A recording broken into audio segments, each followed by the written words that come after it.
Halo, halo, Assalamualaikum warahmatullahi wabarakatuh. Apa kabar Anda semua? Semoga selalu dalam keadaan sehat walafiat, tetap semangat. Kembali berjumpa dengan saya Hersubno Arif. Dan saya Gibeta, senang sekali menjumpai Anda sekalian. Selamat Idul Adha ya Mas Oh iya, Hirsu. masih Ya, ada mungkin ini masih hari masih tasrik. dalam rangka 3 hari ini ya. Ya, masih hari tasrik, terserah Anda kalau lebarannya Idul Adha hanya mulai hari Sabtu, berarti hari tasriknya itu sampai Sabtu, Minggu, Senin ya, berarti hari ini masih. Tapi kalau Ya. lebarannya hari Ahad berarti sampai besok gitu. Tapi yang sebel saya kira para ASN dan pekerja kantoran gitu ya, karena kemarin kan hari liburnya itu cuma digeser hari libur dan cuti nasionalnya dari tanggal 9 Juli ke hari ke hari tanggal 10, dan itu jadi bercandaan aja buat mereka, kayak gitu juga mesti pakai 3 SKB, nggak apa-apa nih, karena mereka harus udah mulai ngantor ya hari ini, hari Senin ini. Oke, dan berita-berita di dunia juga banyak sekali berita yang sangat menarik, dan itu saya kira mau tidak mau akan punya dampak terhadap Indonesia ya. Kalau Anda sempat nonton, itu banyak sekali dari televisi dunia maupun juga beredar di media sosial, itu orang Sri Lanka sedang pesta gitu ya, karena mereka ada yang selfie di kamar tidurnya presiden, ada yang berenang di tempat tidur presiden. Ini orang kemudian membayangkan betapa kekuasaan itu ketika dicabut mandatnya dari rakyat ya, jadinya cuma seperti itu ya, hina banget gitu ya para penguasa yang dicabut. Sebelumnya kan adiknya Perdana Menteri juga gitu ya, namanya raja paksa, sekarang dipaksa oleh rakyat untuk turun. Oke, itu terus kemudian ketegangan saya kira di Rusia dan Ukraina masih terus berlanjut, tapi sekarang ini lebih pada dampak diplomatiknya gitu, karena sekarang ini perangnya seperti itu. Presiden Zelensky saya baca mencopot 5 orang duta besarnya di Eropa, salah satunya di Jerman ini karena berkaitan dengan soal suplai energi dari Rusia. Terus kemudian Biden ini kemungkinan akan memaksakan kunjungan ke Arab Saudi di tengah ketegangan dengan Pangeran Muhammad bin Salman ya.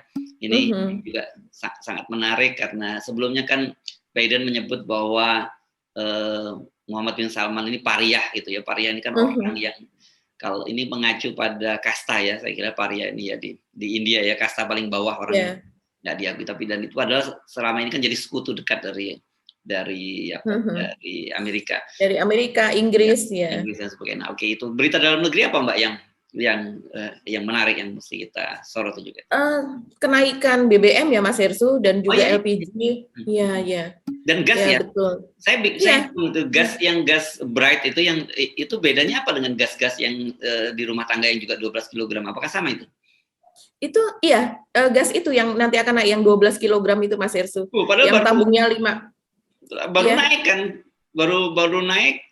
Sekarang udah mau naik lagi. Betul. Baru sebelumnya kan naik menjadi 13.500. Sekarang naik menjadi 15.500. Jadi 2.000 per kilogram. Oke. Gitu.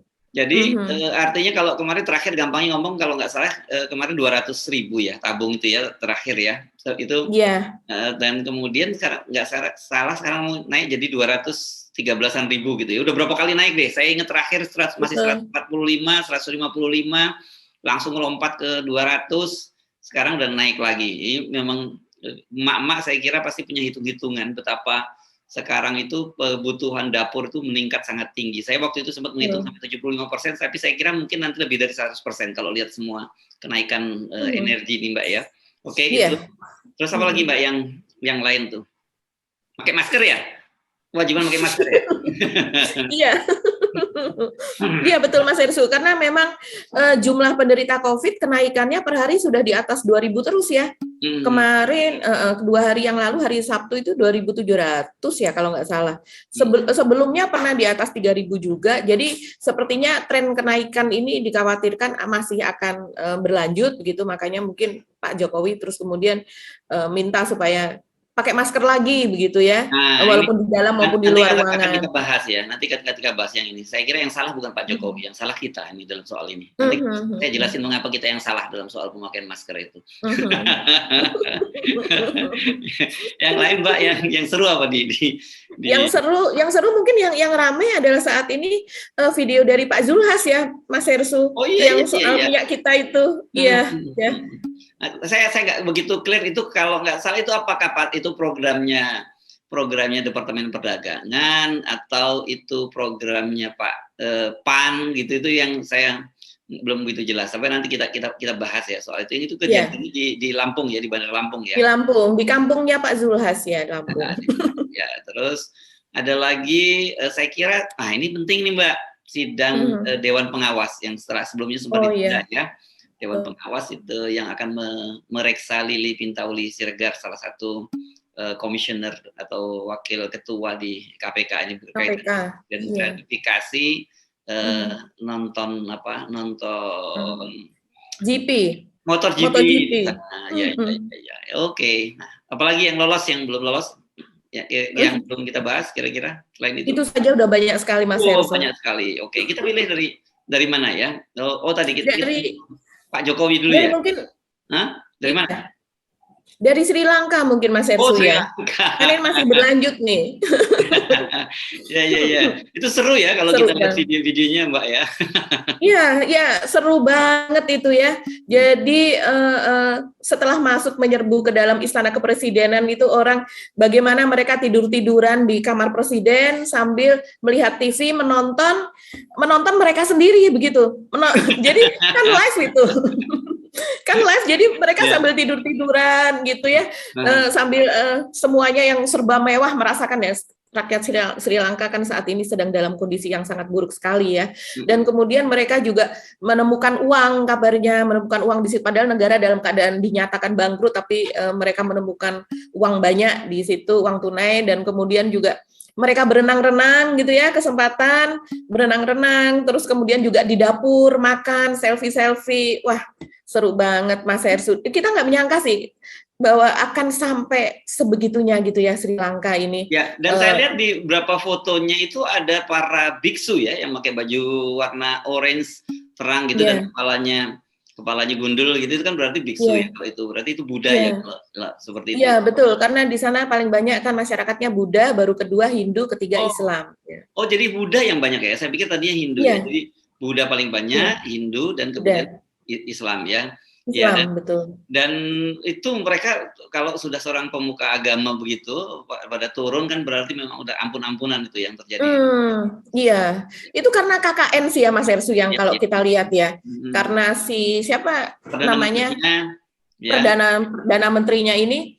Jadi dia sebelumnya kan Mahinda Rajapaksa tuh kakaknya yang menjadi Perdana Menteri tahun 2005 sampai 2 kali terpilih.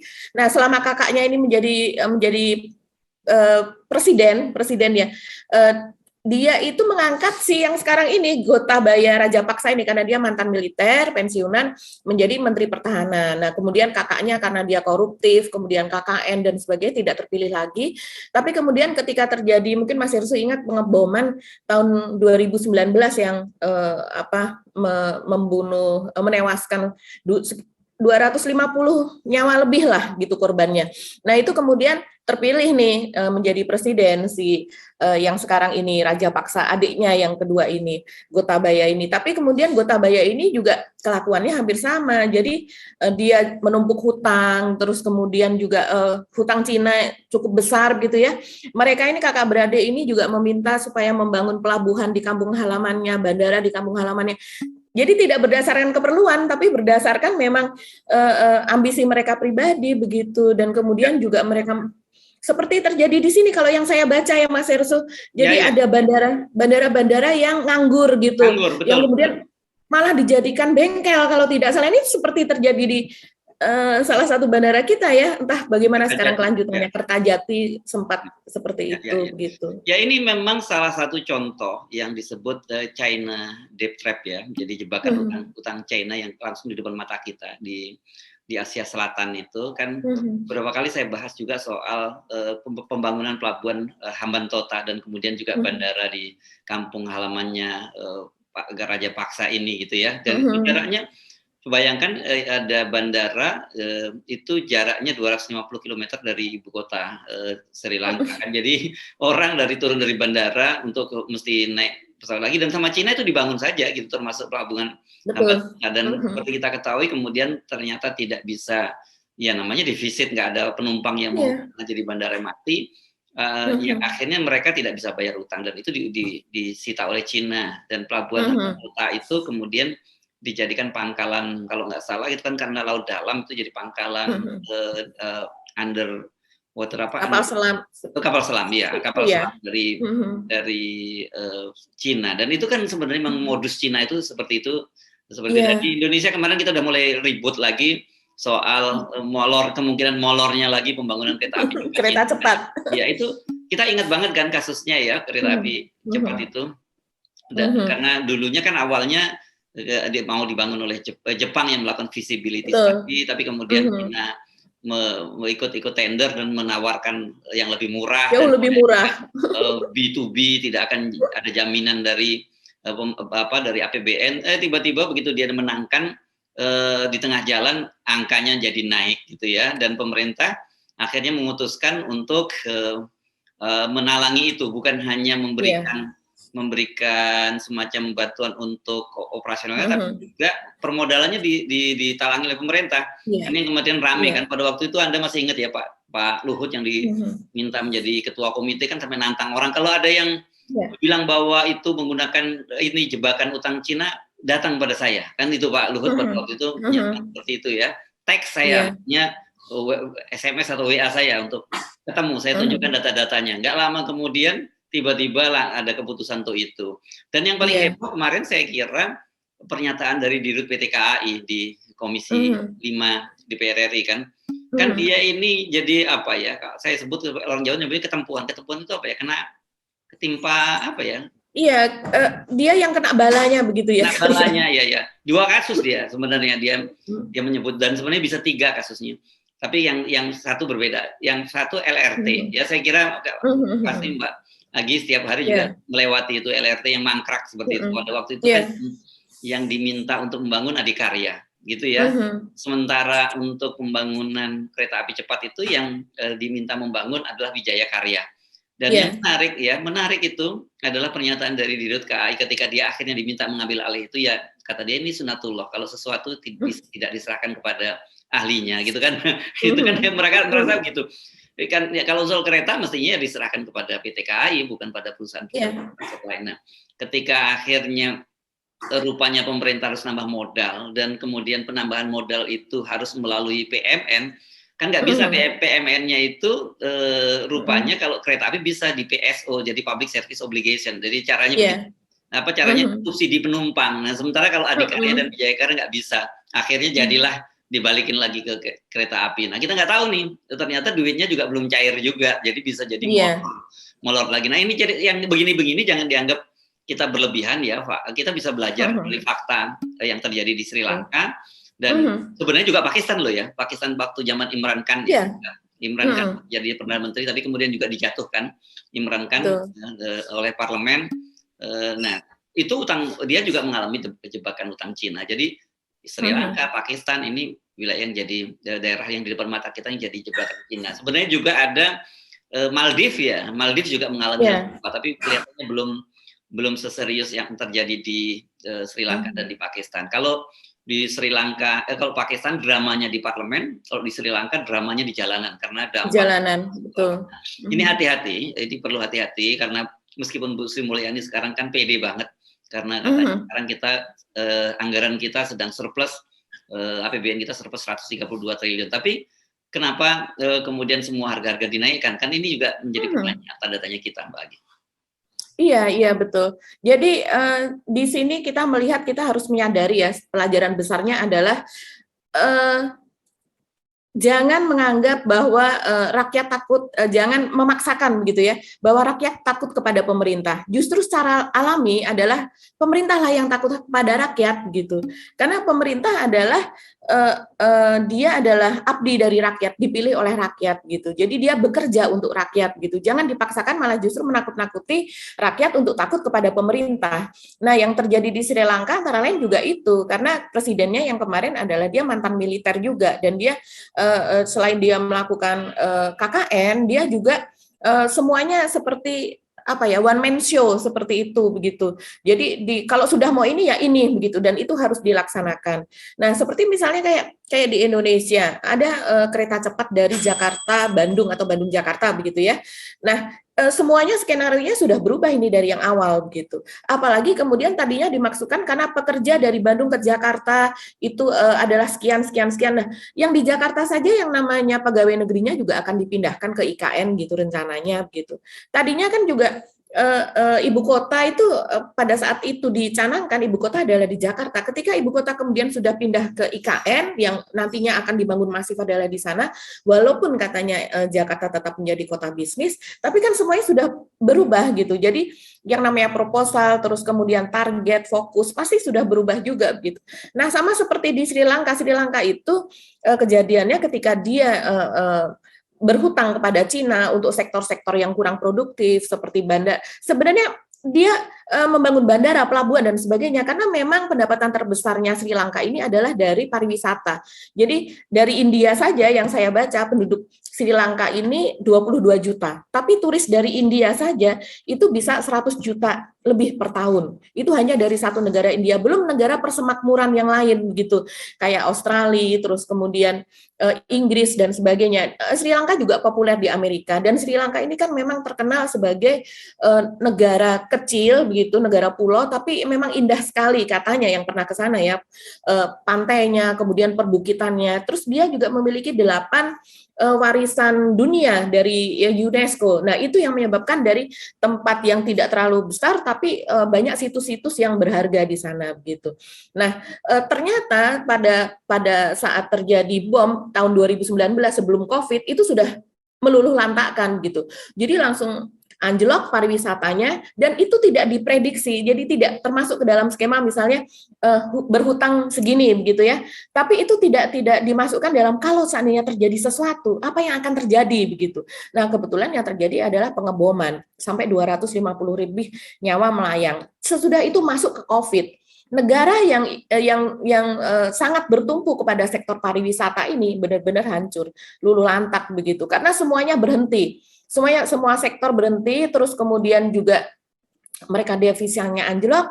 Pemerintah juga sebelumnya memutuskan bahwa mereka akan ke pertanian organik, tidak tergantung kepada pupuk kimia yang memang harus impor supaya devisanya terjaga begitu. Tapi ternyata organik yang di launch ke masyarakatnya itu kan tidak bisa. Organik itu serta-merta dilakukan sekarang, kemudian itu kan habit budaya. Belum tentu orang yang organik itu harus orang yang sangat sabar gitu. Dilakukan di Indonesia pun seperti itu gitu. Orang yang terlanjur terbiasa dengan pupuk kimia yang serba cepat itu sulit untuk mengadaptasi, sehingga panen tehnya hancur, panen berasnya hancur gitu. Padahal teh di sana yang komoditi ekspor gitu.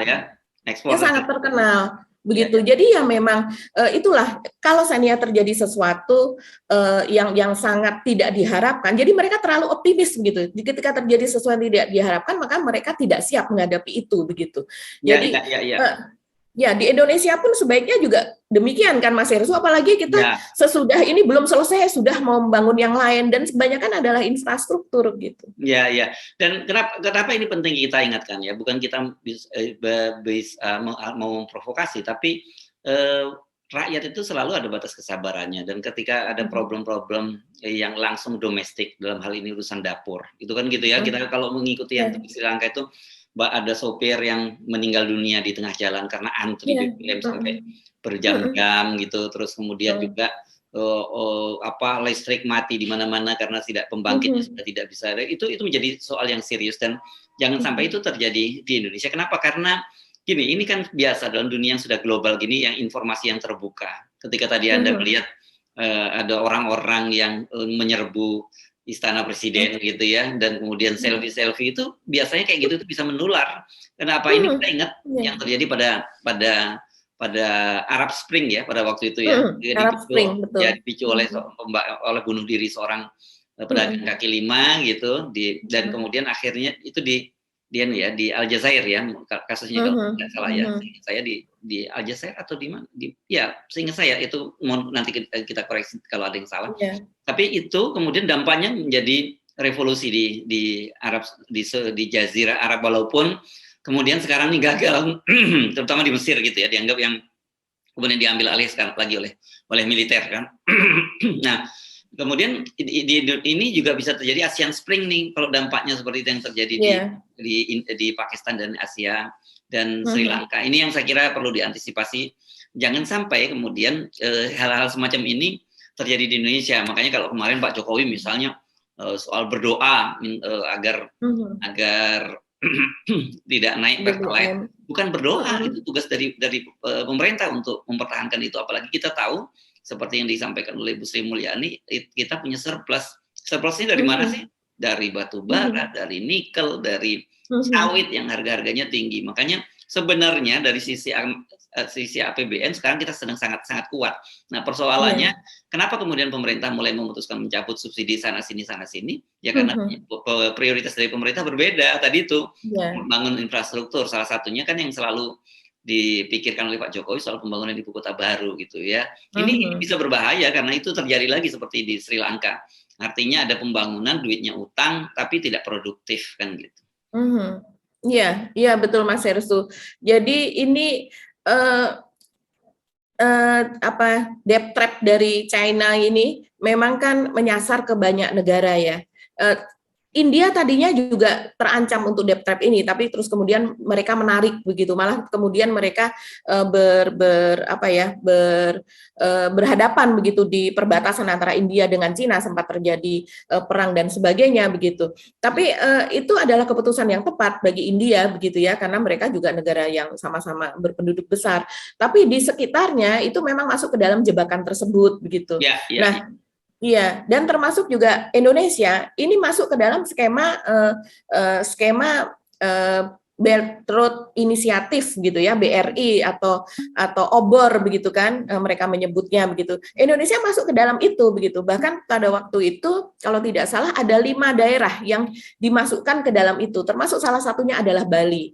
Jadi makanya kenapa kalau kita lihat di Bali itu pertumbuhan untuk ekonomi cukup masif misalnya, tapi ternyata di sana banyak yang membuat laporan gitu, pengamat juga mengatakan bahwa ternyata di sana memang kemudian menjadi permisif gitu ya untuk dibuka toko-toko dari Cina gitu ya, bukan dari keturunan Cina atau keturunan Tionghoa yang ada di Indonesia, bukan, tapi dari sana begitu. Dan mereka juga mulai memakai mata uang mereka yaitu pembayaran secara elektronik begitu, dan kemudian juga mereka menjual barang-barang yang memang produk dari Cina. Jadi di sini hanya sekedar mereka jadi tidak masuk ke dampaknya kepada industri kecil kita, UMKM kita begitu. Mereka juga membangun restoran juga di Bali yang ternyata dari agen perjalanan juga diarahkan kepada restoran-restoran atau kuliner tersebut. Jadi ekonomi akhirnya berputar ke situ dan hanya sedikit yang berimbas. Kayak proyek-proyek Cina yang disebut Turnkey Project itu kan seperti itu. Betul, Turnkey Project. Duitnya dari Cina, nanti mesti beli barang-barang dari Cina, tenaga ahlinya jadi Cina, sampai tenaga kasarnya semua dari Cina. Jadi sebenarnya duitnya itu ya balik lagi ke Cina. Jadi bukan, saya ingat Bung Said Didu selalu menyebutnya bukan membangun Indonesia, tapi ya, membangun di Indonesia. Itu dua hal yang berbeda gitu ya. Jadi, betul. Dan ini kan sebenarnya karena kalau balik-balik tadi kita ngomong soal geopolitik global, ini strategi dari Cina itu memperlebar pengaruhnya seperti itu ya. Yang saya sebut ini sebenarnya Cina ini sebagai rentenir dalam skala global gitu ya. Betul. Nah, kalau Amerika itu kan memberikan pengaruh kita itu melalui berbagai macam cara ya. Itu terutama budaya ya, culture kalau Amerika itu dan itu sebenarnya jauh lebih serius. Tapi kalau Cina itu memang dia polanya rentenir lah gitu ya di Indonesia. Gua kasih utang sebanyak mungkin dengan bunga yang murah di awal kan gitu. Dalam kasus kereta api cepat Cina kan begitu. Jepang kan mengajukan mengajukan pembangunan kalau nggak salah saya angka persisnya berapa 6,13 gitu ya. Kemudian miliar US dollar. Sementara Cina itu cuma 5,6 atau berapa gitu. Jadi lebih rendah Cina. Nah, tapi di tengah jalan ketika akhirnya dia memenangkan tender, ya naik terus lama-lama jadi lebih mahal dia juga gitu. Itu yang itu persis seperti skemanya rentenir lah gitu ya. Iya. Jadi Cina ini memang kita jangan membicarakan ini ke rasisme ya. Jangan melihat bahwa ini kemudian Cina ini sebagai ras, kemudian ini antar ras. Bukan. Ini adalah soal penjajahan ekonomi. Ini adalah soal ekonomi, begitu kan. Nah, karena ini tidak hanya terjadi di Indonesia, tapi terjadi di negara Asia lainnya yang bersedia menerima itu, bersedia masuk ke dalam BRI-nya mereka atau obor, dan juga terutama terjadi di Afrika, bahkan di Eropa juga ada. Eropa Timur, Mbak. Ya. Eropa Timur juga negara-negara. Ya, Eropa Timur juga, betul. Italia salah satunya yang mungkin salah satu anggota NATO yang juga akhirnya ikut juga sebagian begitu, di sebagian kota dia membangun kereta, infrastruktur dan sebagainya begitu. Nah, kalau di Eropa, kalau di Afrika itu kan banyak yang lebih parah. Jadi seperti Ethiopia, Uganda dan sebagainya itu yang sudah masuk ke dalam debt trap ini, dan itu bukan karena ini bukan soal rasisme ya, ini betul-betul soal penjajahan ekonomi begitu, dalam soal bagaimana mereka menguasai negara tersebut, karena memang memang itu adalah agenda mereka untuk menyatukan semua nanti ke dalam, sehingga ke dalam satu kesatuan menjadi seperti jalur sutra model baru, dan sehingga barang-barang itu barang dari Cina itu dapat masuk ke semua. Mereka itu kalau enggak saat ini mereka dengan penduduk terbesar 1,5 miliar, tentunya mereka harus memberi makan sekian miliar mulut manusia. Bisa terbayangkan bagaimana sulitnya itu harus dilakukan, sehingga mereka harus melakukan segala hal di luar, termasuk menguasai ekonomi negara lain gitu. Ya, kalau kemarin kita banyak mengingatkan soal kekhawatiran adanya invasi Cina, itu saya kira nggak berlebihan. Tapi saya herannya banyak sekali tokoh-tokoh termasuk seperti Bang Yos dan siapa lagi yang mengingatkan soal bahaya Cina itu kemudian dibully sebagai rasis dan sebagainya. Dia nggak mau membayangkan ya, penduduk kita itu 270 juta, penduduk Cina itu 1,4 lebih ya sekarang ya, hampir 1,5 miliar ya. Kalau dia memindahkan cuma 100-200 juta itu buat mereka itu kecil banget gitu jumlahnya, tapi buat kita itu menjadi sangat signifikan kan yang terjadi. Jadi jangan khawatir. Kemudian kan kemarin Bang Yos mengingatkan apa yang terjadi di Singapura ya. Karena Singapura itu kan dulu itu wilayah keputusan Melayu, bahkan banyak orang Jawa tuh Pasik ya itu di situ. Sekarang kan kehidupan orang-orang Melayu kan jadi tersingkir di sana, gitu ya. Jadi semua pemerintahan, ekonomi semua dikuasai.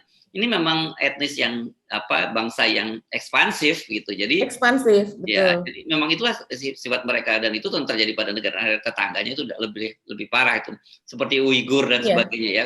Provinsi Xinjiang itu sekarang udah komposisi penduduknya udah orang-orang etnis Uighur udah kalah banyak dibandingkan dengan orang-orang Han gitu ya. Betul. Ada di sebelahnya juga Tibet dan sebagainya itu semua udah dikuasai oleh mereka. Ya, gimana orang jumlah penduduknya mereka begitu sangat banyak dan mereka butuh makan seperti Anda tadi, butuh lahan. Ya Indonesia ini menjadi salah satu negara yang saya kira menjadi tempat yang paling potensial untuk mereka kuasai. Belum lagi itu berkaitan dengan persaingan geopolitik global ya, persaingan dengan Amerika sekarang ini. Dan kita juga harus tahu bahwa tidak hanya di Indonesia, di negara lain pun seperti itu ya. Setiap kali ada investasi dari Cina masuk ke negara itu, memang ada sekelompok orang tertentu, pihak-pihak tertentu yang diuntungkan oleh masuknya mereka begitu. Jadi orang ini menjadi semacam makelar ya, menjadi semacam makelar. Biasa itu tradisi di Cina itu kan cashback. Jadi cashback, betul. Jadi dari sekian banyak nilai investasi itu sebagian itu masuk ke dalam kantong orang tersebut. Samalah seperti 1DM yang ada di Malaysia itu kan masuk ke dalam ke dalam kantong Perdana Menterinya, karena memang dia yang mengendorse walaupun ditentang mati-matian oleh kelompok Mahathir begitu. Nah, jadi ini bukan sesuatu yang mengkhayal. Tapi kalau di Indonesia ya terutama itu kemudian kan dijadikan komoditi untuk diputarbalikkan, di-spin, dipelintir hal ini, sehingga kemudian menyewa buzzer, dan buzzer itu bersuara seolah-olah ini adalah soal rasial. Padahal bukan sama sekali begitu. Jadi ini seolah-olah kalau kita membicarakan soal Cina, itu adalah artinya kita benci Cina gitu. Dan ini mulai disadari tidak hanya di Indonesia, sehingga kerusuhan ketika itu ada di Amerika juga, apalagi Amerika ya yang memang bersaing ketat dengan Cina dalam menguasai ekonomi global. Nah, itu sempat ada anti Asia. Sebenarnya bukan anti Asia, tapi anti Cina di sana dulu. Tapi kemudian diberitakan supaya tidak terlihat terlalu rasis adalah anti Asia. Padahal kita kalau mereka tahu kita dari Indonesia, dari Malaysia, mereka biasa-biasa aja. Yang mereka cari adalah orang Cina. begitu. Sehingga itu sempat terjadi beberapa waktu, sehingga kasihan Cina-Cina yang baik di sana begitu ya. Itu kasihan begitu. Jadi memang ini adalah penjajahan global, ini kan sedang terjadi ya Mas Ersu.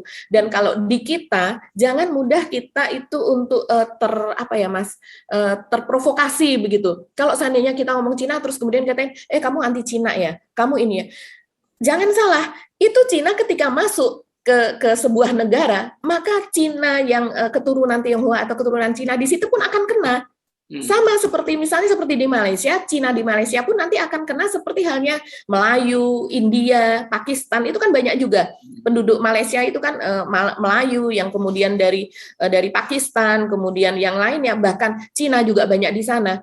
Nah, Cina yang memang sudah menjadi warga negara Malaysia dan sudah berketurunan di sana pun ini memiliki karakter yang berbeda dengan Cina ekspansif yang di sana gitu. Walaupun memang ada teori bahwa mereka itu menyebarkan untuk suatu saat dibangunkan gitu ya, untuk disebarkan kemana-mana begitu, padahal itu adalah orang-orang yang sudah terlatih untuk suatu saat dibangunkan. Mungkin memang ada bagiannya untuk itu, yang namanya juga negara besar pasti punya punya intelijen gitu ya, yang kemudian disebar ke semua negara, itu sudah pasti gitu. Tapi secara ekonomi yang terjadi adalah itu untuk penguasaan ekonomi. Nah, ketika kita dikuasain ekonominya, tambangnya apa dan sebagainya, terutama oleh konglomerat hitam yang walaupun dia orang Indonesia tapi masih terafiliasi dengan sangat kuat dengan Cina begitu, keluarganya masih banyak di sana dan kemudian dia juga membangun di sana dan sebagainya. Nah, inilah yang berbahaya karena banyak sekali kemudian kekayaan kita yang mengalir ke sana gitu. Oke, nah jadi Mbak Agi, kita sekarang pindah ke topik lain ya. Tadi saya menyebut bahwa mengapa orang yang salah bukan Pak Jokowi tapi yang salah kita soal masker itu kan. Pada tanggal 17 Mei lalu Pak Jokowi minta agar kita sudah mulai membuka masker untuk di luar ruang gitu. Jadi sebenarnya kan udah ada semacam pakem bahwa kalau menafsirkan pernyataan dari Pak Jokowi itu harus terbalik. Jadi kalau Pak Jokowi minta buka masker itu maksudnya tetap memakai masker gitu kan. Yang salah jadi bukan saya bilang salah Pak Jokowi, salah kita. Tetapi kan dampaknya kemudian karena kita salah sekarang meningkat lagi ini COVID. Tapi ternyata ketika saya ditanya orang, oke, Mas Yersu kalau gitu sekarang kan Pak Jokowi minta pakai masker lagi. Jadi kan berarti dia tafsirkan terbalik. Jadi harus dibuka. Wah, jadi ambiar kalau itu yang terjadi. Itu saya kira selingan lah. Ya, Anda sudah paham lah seperti itu presiden kita. Jadi ambillah langkah yang bijak. Gitu. Sejak awal kan saya selalu mengingatkan kalau jangan buka masker dulu karena masih belum menentu gitu. Dan kita tahu kebijakan di Indonesia itu kan diambil kadang-kadang itu yang saya sebut sebagai tiba masa tiba akal gitu ya. Jadi dengan perencanaan yang sangat baik. Itu soal masker. Nah, sekarang soal Lili Pintauli deh Mbak, yang kita mesti ini, dan juga Pak Zulhas ya yang lagi rame itu, gimana tuh ceritanya tuh? Iya, Bu Lili Pintauli ini mungkin ketiga kalinya ya Mas Yersu ya. Sebelumnya dia memakai pengaruhnya untuk menagih janji atau menagih untuk saudaranya ini bekerja di sebuah lembaga begitu ya, PDAM kalau tidak salah, dan dijanjikan pesangon atau semacam itu, sehingga dengan memakai pengaruhnya dia sehingga akhirnya dibayar walaupun dicicil. Kemudian yang satu lagi adalah untuk kasus dia berhubungan dengan pihak yang masih berperkara begitu, itu berat sekali. Samsudin ya, ini yang wakil ketua DPR yang sudah sekarang di penjara ya. Iya, betul. Dan kemudian dia juga dipotong gaji pokoknya itu 40% ya selama 1 tahun, itu dimulai mungkin sekitar Agustus September lah. Sehingga sekarang ini sebenarnya masih dalam masa sanksi tersebut yang dipotong 40% gaji pokok. Walaupun kita tahu gaji pokok itu lebih kecil daripada tunjangan yang lain gitu ya, tapi artinya itu adalah sanksi yang kemudian semua orang tahu, yang artinya dia masih dalam keadaan seperti itu, tapi dia kemudian menerima kembali semacam apa itu Mas Hersu namanya ya, itu semacam Ya, gratifikasi maksudnya ya, ya. yang Ini kalau dalam diberikan. kriminal disebut residif nih, melakukan pengulangan. Ya, Jadi ya ini kan? memang menjadi sorotan Bu Lili Pintaweli, karena dia menerima, dia menginap di sana di Mandalika itu mungkin sekitar 1 minggu ya, diduganya demikian, itu di sebuah resort gitu ya, yang tentunya berkelas lah. Kemudian dia juga mendapatkan bangku yang premium gitu ya, tempat menonton yang premium yang tentunya juga harganya jauh lebih mahal gitu dibanding yang lain gitu. Dan itu semua gratis, jadi akomodasi transportasi gratis dapat dari Pertamina, sehingga Dirut Pertamina juga ikut diperiksa. Nah, ini kan nggak boleh dari awal, itu KPK tuh nggak boleh menerima yang seperti bagaimana dia kemudian, eh, kita tahu seperti Mandalika itu mendapatkan dana dari BUMN sekian triliun begitu kan. Terus kemudian dana dari APBN dari Bu Sri Mulyani sekian triliun gitu. Nah, bagaimana dia bisa memeriksa nantinya pelaksanaan Mandalika ini apakah bebas dari korupsi ataukah tidak, kalau seandainya dia ikut menikmati fasilitas itu gitu. Kalau seandainya mau menonton, apakah tidak ada dana dari KPK untuk mengawasi di tempat begitu kan? Seperti halnya dia mengawasi G20, dia mengawasi G20 di Bali. Itu kan memang pelaksanaan G20 harus diawasi karena di situ terlibat juga pendanaan sekian gitu ya untuk pelaksanaan meetingnya untuk internasional, hotel apa yang disediakan pemerintah kita dan sebagainya. Tapi dia ke sana adalah tugas dari KPK begitu kan, jadinya dibiayai oleh KPK. Kalau seandainya dia dibiayai oleh G20-nya, nanti dia tidak bisa bergerak untuk tidak bisa netral gitu, tidak bisa tajam gitu analisanya terhadap itu. Begitu juga dengan soal Mandalika ini. Dan ini sudah menjadi sorotan sebenarnya kelakuan dari Bu Lili Pintauli, dan ini sungguh-sungguh tidak baik, sungguh-sungguh tidak apa ya, tidak seharusnya adab, akhlak itu kan dijunjung tinggi. Ini Moralitas ya, ya. Jadi sungguh-sungguh sebenarnya secara contoh yang moral tidak baik. dia sudah tidak punya basis moral lagi untuk menjadi seorang Ya. pimpinan lembaga anti rasuah gitu ya. Standar moralnya harus tinggi. Kemarin dia sempat Yeah. dikabarkan dia mengundurkan diri, tapi sampai sekarang kok belum ada kabar berikutnya. Saya kira layak lah kalau Bu Lili ini lepas dari nanti apakah terbukti salah atau tidak, tapi dengan berbagai kasus yang muncul, beliau sudah tidak punya kredibilitas lagi untuk betul. pimpinan lembaga Yeah. KPK itu. Oke, apa yang kita, kalau Pak Zulhas itu gimana? Ini berkaitan dengan moralitas atau apa juga ini Pak Zulhas ini, Pak Adi? Iya Pak Zulhas ini kan lagi promosi minyak kita ya. Minyak kita yang dikeluarkan oleh Kementerian Perdagangan. Jadi pemirsa ini dia produknya namanya minyak kita. Ini berbeda dengan yang dikeluarkan oleh Bulog ya. Bulog juga mengeluarkan minyak kita. Ini lagi rame nih Mas Hersu. Bahwa loh minyak kita yang dikeluarkan seharga 14.000 kenapa dijual di marketplace 35.000 bahkan lebih begitu ya. Kan itu produk yang berbeda. Walaupun namanya sama-sama minyak kita Bulog itu standarnya premium sama seperti Sania, Vilma dan sebagainya. Dengan kemasan juga yang tebal begitu ya. Nah, sementara kalau yang minyak kita dari Kementerian Perdagangan ini adalah minyak curah yang dikemas begitu. Nah, ini dia sekarang sedang promosi ini nih, sedang sidak kemana-mana, dan kebetulan yang rame ini saat ini adalah sidak dia yang ada di Lampung karena dia membawa anaknya juga, dia promosi kalau seandainya ini membeli, ibu-ibu kan disuruh membawa uang 10.000 begitu ya di video tersebut Mas Hersu. Kemudian kalau seandainya ibu nggak usah mengeluarkan uangnya, nanti dibayari oleh anak saya, tapi nanti pilih anak saya, kurang lebih begitu. Nah ini juga Pak Zulhas ini memang akhir-akhir ini menjadi sorotan hubungannya dengan Pak Erik. Kita tahu Pak Erik orang tuanya berasal dari Lampung ya, bapaknya. Pak Zulhas ini juga orang Lampung begitu. Dan kemudian yang pertama kali mengusulkan Pak Erik menjadi capres begitu ya. Terus kemudian kemungkinan wapresnya adalah Pak Zulhas, itu juga DPW PAN yang dari Lampung. Jadi memang ini kita sudah lihatlah ini gambarannya begitu. Dan sekarang diikuti oleh DPW yang di daerah lain, mereka rame-rame mengusulkan itu Pak Erik juga gitu. Dan sebelumnya Mas Hersu juga tahu, Mas Hersu pernah mengkontenkan yang Pak Erik juga bertemu ya di acara PAN gitu. Dalam kapasitas apa BUMN datang pada acara partai begitu? Itu ya gambarannya seperti itu. Kacau balau ini. Kita susah membedakan antara tugas-tugas dia sebagai pejabat negara atau petugas partai gitu ya. Karena ya memang makin nggak jelas ini. Saya kemarin sempat bingung ini apa ya, apakah ini acara PAN atau apa acara, kalau PAN ya Pak Zulhas tidak boleh menggunakan berbagai fasilitas dari perdagangan gitu ya. Dan kalau kalau Pak Zulhas dalam kapasitas sebagai Ketua Umum PAN kemudian mengkampanyekan anaknya, saya nggak tahu yang ini mau maju pilkada atau mau maju pilek gitu, saya nggak clear banget ya, harus itu sah-sah saja, tapi ketika kemudian dikaitkan dengan kebijakan atau produk-produk yang dibuat oleh Menteri Perdagangan, ya Kementerian Perdagangan orang bisa jadi menaruh curiga gitu ya Mbak ya. Ini mulai semakin berat kita soal hal iyalah, Mas Ersu, kalau saya membayangkan Mas Ersu, dia datang ke situ dalam kapasitas sebagai apa? Mobilnya mobil apa? Bensinnya dibeli pakai APBN ataukah dibiayai oleh PAN begitu kan? Terus kemudian dia pakai ajudan yang dibayar oleh negara atau ajudan yang dia bayar sendiri atau dibayar oleh PAN?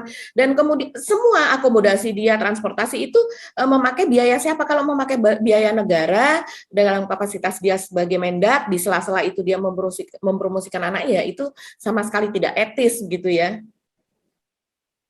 Ya. Oke, Mbak, nggak terasa kita berada di ujung perbincangan. Oh ya, tapi tadi sempat kita singgung soal G20 ya. Itu kan kemarin Menteri Luar Negeri Rusia itu disebutkan, dikabarkan dia walk out, itu yang nyebut adalah Menteri Luar Negeri Jerman, tapi kemudian dibantah oleh Kementerian Luar Negeri Rusia. Tetapi sebenarnya yang kita bayangkan ini baru level menteri, level Menlu.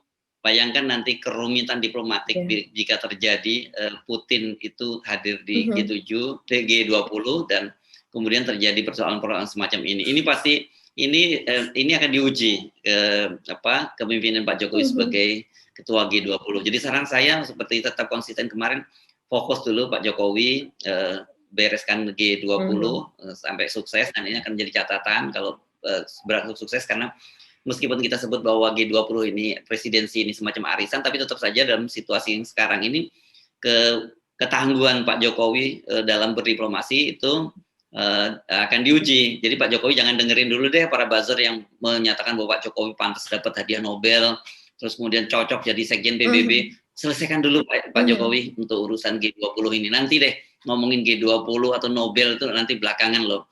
Dan sebenarnya jadi ya kalau Pak Jokowi memang bisa jadi sekjen PBB itu dahsyat. Artinya Pak Jokowi sudah tidak lagi mikir yang 3 periode gitu ya. Kita mesti akhiri perbincangan ini Mbak ya. Nggak terasa udah cukup panjang kita ngobrol nih. Kita ucapkan terima kasih sekali lagi pada para viewer of the record yang selalu setia bersama kami. Sekali lagi saya juga sebutkan doa-doa Anda. Kami ucapkan terima kasih dan doa yang sama, doa yang terbaik untuk Anda semua. Saya Hersmono Arif. Dan saya Agi Beta, terima kasih atas perhatian Anda. Jangan lupa, selalu 0%. Wassalamualaikum warahmatullahi wabarakatuh. Waalaikumsalam warahmatullahi wabarakatuh.